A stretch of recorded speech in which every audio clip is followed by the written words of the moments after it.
अस्सलाम वालेकुम दोस्तों। आज मैं आपको इस वीडियो में बताऊंगा कि OC1 फॉल्ट क्यों आता है।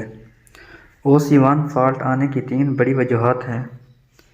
सबसे पहली वजह तो ये है, आपके VFD इन्वर्टर से जो तारें मोटर की तरफ जा रही हैं उनमें से कहीं 2 या 3 तारें आपस में मिली हुई हैं।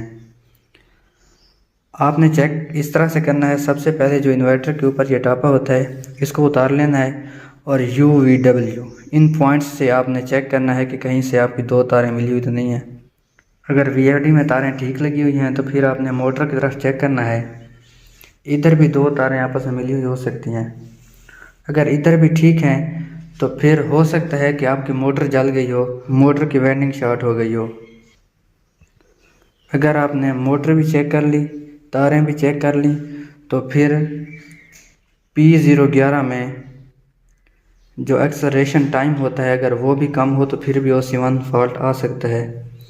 आपने वो चेक इस तरह से करना है, सबसे पहले आपने प्रोग्राम दबाना है P0, यहाँ और कोई भी वैल्यू हो सकती है, तो आपने ना P0 सेलेक्ट करना है, डेटा इंटर का बटन दबाना है और P011 में आ जाना है।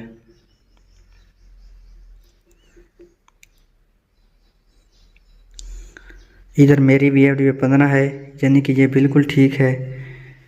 अगर आपका इधर 5 है तो आप इधर 10 कर दें।